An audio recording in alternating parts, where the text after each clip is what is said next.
I'm literally trembling as I record this, watching the red and blue lights flash against my living room walls. My sister is currently in handcuffs in the back of a squad car, screaming at the top of her lungs that I stole her birthright.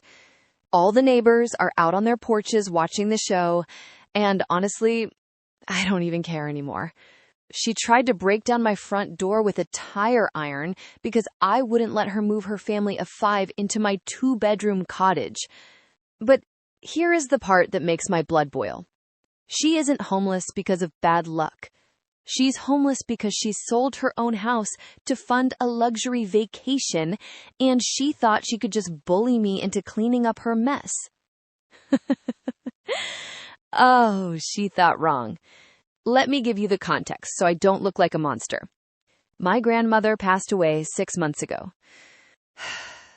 For the last 5 years of her life, I was the one there every single day. I cooked her meals, I managed her medications, and I held her hand when she was scared. My sister, Jessica, she visited exactly twice.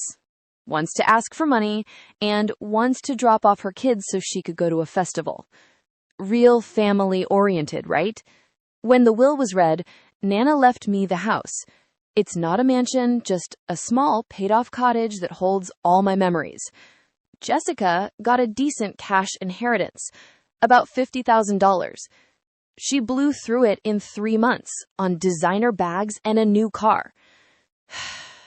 I knew she would come for me eventually, but I never expected the level of delusion she brought to my doorstep. It started with a phone call last Tuesday.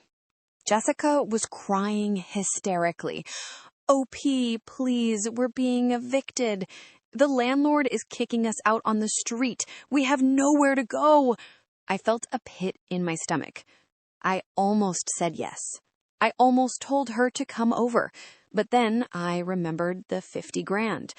I asked to see the eviction notice. She stalled. So I did some digging. I called our aunt who talks to everyone.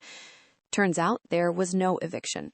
Jessica and her husband had secretly sold their house to pay off gambling debts and fund a lifestyle they couldn't afford. They had 3 months to find a place, and they just didn't. They assumed I would fold. When I confronted her with the truth, her tone changed instantly. She went from crying to vicious.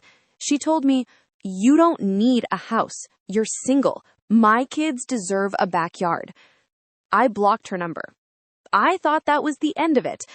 I was wrong. This morning, I woke up to the sound of a heavy diesel engine. I looked out the window and saw a massive moving truck backing right over my prize rose bushes. "Hey, what are you doing?" I screamed, running onto the porch. Jessica hopped out of the passenger seat, looking smug. She literally waved at me and started directing movers to unload a sofa, as if she owned the place. I stood in the doorway and told the movers to stop. I told them I was the owner and I did not authorize this. They looked confused and stopped. That's when Jessica lost it. She grabbed a tire iron from her husband's truck and charged up the walkway. "Open the door! This is my house too! You manipulated Nana!" She swung the iron and smashed my mailbox to pieces. The police arrived within 5 minutes. By then, she was trying to pry open the living room window while her kids sat in the car screaming. The officers didn't hesitate. They saw the weapon, they saw the property damage, and they put her in cuffs. Now, my phone is blowing up. My mom is texting me saying I should have just let them stay for a few weeks to keep the peace. A few weeks?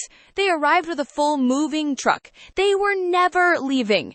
I told the movers to leave, and they were actually apologetic. I'm pressing charges for the property damage and getting a restraining order. I might be the villain in the family group chat right now, but at least I'm safe in my own home. Sometimes you have to be the bad guy to survive. So, am I the asshole?